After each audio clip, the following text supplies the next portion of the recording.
అన్న నమస్తే అన్న. నమస్కారం. ఏం పేరు అన్న? నా పేరు నిఖిల్ పటేల్. రాయపర్తి మండలం బురాన్పల్లి సర్పంచ్గా మాట్లాడుతున్నాను. Okay okay.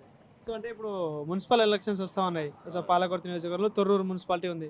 సో మరి ఎట్లా ఉంటాం తొర్రూరు మున్సిపాలిటీలో ఎవరికి ఎక్కువ గెలుపు అవకాశాలు కనిపిస్తూ ఉన్నాయి? అందరూ కూడా లీడర్స్ 2 సంవత్సరాల నుంచి ఎదురు చూస్తున్నారు. ఎంతో ఉత్సాహంగా ఎదురు ఉన్నారు. ఇప్పుడు మున్సిపాలిటీలో మాత్రము యాక్టివ్గా తిరిగే వ్యక్తులకు గుర్తింపు ఇచ్చి ఇప్పుడు టికెట్స్ వచ్చాయి. అందరూ అయితే చాలా ఇంట్రెస్టింగ్గా ఎదురు చూస్తూ ఉన్నారు. అంటే అభివృద్ధి విషయంలో ఎట్లా ఉందంటే ఇంతకుముందు బీఆర్ఎస్ గవర్నమెంట్ ఉండే, అప్పుడు ఇక్కడ ఎర్రబెల్లి దయాకర్ రావు గారు ఎమ్మెల్యేగా మంత్రిగా కూడా ఉండొచ్చు. ఏమైనా అభివృద్ధి అనేది జరిగింది అప్పుడు హయాంలో? మెయిన్గా నేను మాత్రం ఎవరి గురించి తప్పుగా మాట్లాడే వ్యక్తిని కాదు. సో ఎవరు అధికారంలో ఉన్నారో గవర్నమెంట్ నుంచి ఫండ్స్ తీసుకొచ్చి ప్రతి ఒక్కరు వారి తరపున వారు డెవలప్మెంట్ చేశారు. ఇప్పుడు మేడం కూడా అధికారంలో ఉన్నారు. చాలా చిన్న వయసులో ఎమ్మెల్యేగా ప్రజలు నిలబెట్టారు, వారు గెలిచారు. ఎంతో చిత్తశుద్ధితో పనిచేసి చాలా సామరస్యంగా ప్రతి ఒక్క ఎమ్మెల్యే గారి దగ్గరికి, ప్రతి ఒక్క మినిస్టర్ దగ్గరికి, వారి వర్గాల మినిస్టర్ వారి దగ్గరికి వెళ్ళి ఫండ్స్ ఎంతో అద్భుతంగా తీసుకొస్తున్నారు మేడము.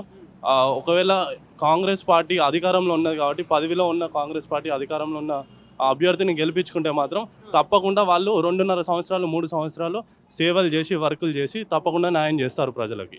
అభివృద్ధి విషయంలో ఎట్లా ఉందంటే ఈ తొర్రూరు మున్సిపాలిటీ కావచ్చు, నియోజకవర్గం మొత్తంలో పనులు ఏమైనా అవుతున్నాయి? ఇప్పుడు కాంగ్రెస్ ప్రభుత్వం వచ్చి 2 ఏళ్ళు పూర్తయితా ఉంది కదా, ప్రజాపాలన అంటా ఉన్నారు.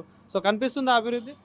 తప్పకుండా మనము ఒక డెట్లో ఉన్న స్టేట్ ప్రస్తుతానికి అంటే 2,70,000 కోట్లు డెట్లో ఉన్నామా, 7 లక్షలు అది ఆర్గ్యుమెంట్కి పక్కకు పెడితే ఎంతో కొంత మనం డెట్లో ఉన్నాము. అది గవర్నమెంట్ నుంచి మనం డబ్బులు తీసుకొచ్చి ఇక్కడ వర్కులు చేయాలి అంటే అది ఒక క్యాపబిలిటీ ఉన్న, పొటెన్షియల్ ఉన్న మంచి క్యాండిడేట్ వల్ల అవుతుంది. ఎమ్మెల్యే గారు యశస్విని రెడ్డి గారు ఎంతో అద్భుతంగా చేస్తున్నారు. అభివృద్ధి కూడా చాలా బాగా జరుగుతుంది. మాది రాయపర్తి మండలం. ఇక్కడ తొర్రూరులో కూడా నేను చాలా అభివృద్ధి చూశాను. జస్ట్ నాట్ అభివృద్ధి, మన డెవలప్మెంట్ పరంగానే కాకుండా పర్సనల్గా కూడా ప్రతి ఒక్కరికి కూడా సొంత కుటుంబ సభ్యురాల్లాగా ముందుండి వాళ్ళకు సేవ చేస్తున్నారు. ఒక మంచి సొంత కుటుంబ సభ్యురాల్లాగా ముందుండి వాళ్ళు సేవ చేస్తున్నారు. పథకాల విషయంలో ఎట్లుంది అంటే ఇప్పుడు రైతుల విషయంలో కావచ్చు, ఇప్పుడు పాలకుర్తి అనేసరికి ఇప్పుడు ఈ ఏరియాలన్నీ రైతులు ఎక్కువ మంది ఉంటారు కదా, పథకాల విషయంలో చూసుకుంటే ఎట్లా ఉంది మరి? పథకాల విషయంలో వస్తే మాత్రం చాలా అప్రిషియేట్ చేయొచ్చు మేడంని. చాలా అభినందనలు మనం తెలుపుకోవచ్చు. చెర్లపాలెం రిజర్వాయర్ కానీ, ఇక్కడ తొర్రూరులో మినీ ట్యాంక్ బండ్ కానీ, మాకు రాయపర్తిలో రైస్ మిల్ కానీ 14 కోట్లు రైస్ మిల్కి అలాట్ చేశారు. మేము వరంగల్కి ప్రతిసారి ఐకేపీ సెంటర్ 6 నెలలకు ఒకసారి నేను మేనేజ్ చేస్తూ ఉంటాను మా ఊర్లో ఉన్న మహిళా సంఘాల వల్ల. మెయిన్గా ఒక 2 లోడ్ల తర్వాత రైస్ మిల్లు వరంగల్ నుంచి లారీ రావడానికి ఇబ్బంది కలుగుతూ ఉంటుంది.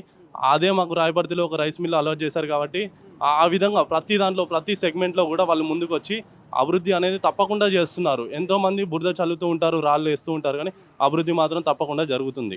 అంటే దాదాపుగా 16 వార్డు ఉన్నాయి కదా, సో ఎంతవరకు వెళ్ళవచ్చు అంటే ఎట్లా ఉండొచ్చు పోటీ, ఎవరెవరి మధ్య పోటీ ఉండే ఛాన్స్ కనిపిస్తుంది? ఆ విషయానికి వస్తే మాత్రం నేను ఒక చిన్న స్లోగన్ చెప్తాను. అధికారంలో ఉన్న వ్యక్తులను గెలిపించుకుంటే మనకు ఎక్కువ అభివృద్ధి జరుగుతుంది. ఈ స్మాల్ స్లోగన్ ప్రతి ఒక్కరు కూడా గుర్తుపెట్టుకోవాల్సింది.